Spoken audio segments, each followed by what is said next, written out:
একই রকমের নাস্তা সবসময় খেতে বাচ্চা থেকে বুড়ো কারোরই ভালো লাগে না। নাস্তা যদি একটু মাঝে মধ্যে নতুন কিছু থাকে তাহলে কিন্তু সবাই পছন্দ করে। সত্যি কথা বলতে প্রতিদিন একই টাইপ খাবার খেতে আমারও ভালো লাগে না।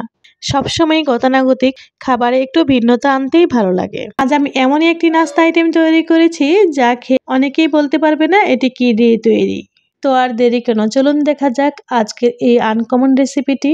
আসসালামু আলাইকুম এভরিওয়ান, সবাইকে ওয়েলকাম করছি নতুন একটি ভিডিওতে। এখন হয়তোবা আপনারা ভাবছেন ডেজার্ট আইটেম রেসিপি দেখানোর সাথে এখানে সবজি কেন, তাও আবার মূলা। আমি আজ এই মূলা দিয়ে আপনাদের সাথে শেয়ার করতে যাচ্ছি মূলার পায়েস রেসিপি। প্রথমে মূলাগুলো ভালোভাবে পরিষ্কার করে ধুয়ে নিয়ে ছিলে নিয়ে এই তো এখন গ্রেট করে নিচ্ছি। এদিকে আমি মূলাগুলো গ্রেট করতে করতে আপনাদেরকে একটু স্মরণ করে দিতে চাই, এখনও লাইক দেওয়া না হলে প্লিজ একটি লাইক দিয়ে বাকি অংশটুকু কন্টিনিউ করুন। এখন একটি প্যানে গ্রেট করা মূলাগুলো 5 মিনিটের মতো বয়েল করে নিব। এই তো 5 মিনিট হয়ে গেল, বয়েল হয়ে গিয়েছে। এখন আমি এই যে হাত দিয়ে চেক করে নিচ্ছি, এমনভাবে বয়েল করতে হবে যেন গলে না যায়। তারপর এই পর্যায়ে আমি ঠান্ডা পানিতে বেশ কয়েকবার ধুয়ে নিয়েছি যেন মূলার কোনো স্মেল না থাকে। এমনভাবে পানিটা নিংড়ে নিতে হবে যেন কোনোভাবে পানি না থাকে। যতটুকু সম্ভব আমি পানি নিংড়ে নিয়েছি।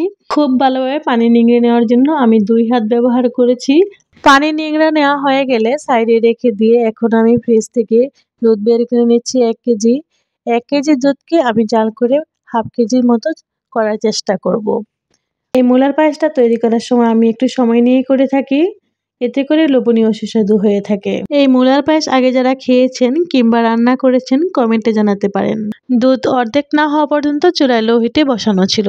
তারপর এই তো আমি অন্য একটা পাত্রে ট্রান্সফার করে দিলাম।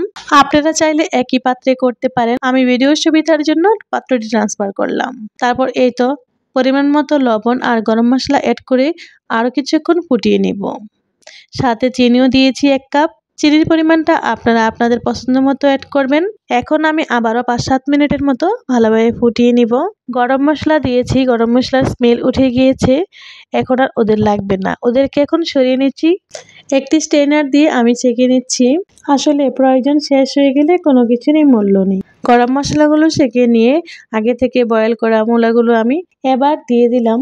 এ পর্যায়ে আমি গুঁড়ো দুধ আর নারকেল ইউজ করেছিলাম, দুঃখিত সেই ভিডিও ক্লিপটি ডিলিট হয়ে গিয়েছে। আপনারা চাইলে এর সাথে কাজু বাদাম, পেস্তা বাদাম ইউজ করতে পারেন, তো আমার কাছে অ্যাভেলেবেল ছিল না তাই দেওয়া হয়নি।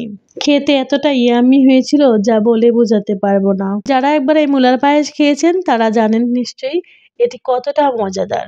আর যারা এখনো এটি ট্রাই করেননি প্লিজ এই রেসিপিতে একবার ট্রাই করে দেখবেন। আমি কথা দিচ্ছি আপনারা একবার বানিয়ে খেলে বারবার খেতে চাইবেন, এতটা সুস্বাদু হয়। আজ এতটুকুই, আবারও কথা হবে সুন্দর একটি ভিডিওতে। আমার ও আমার পরিবারের জন্য দোয়া করবেন, আপনাদের সকলের জন্য দোয়া রইল। আল্লাহ হাফেজ।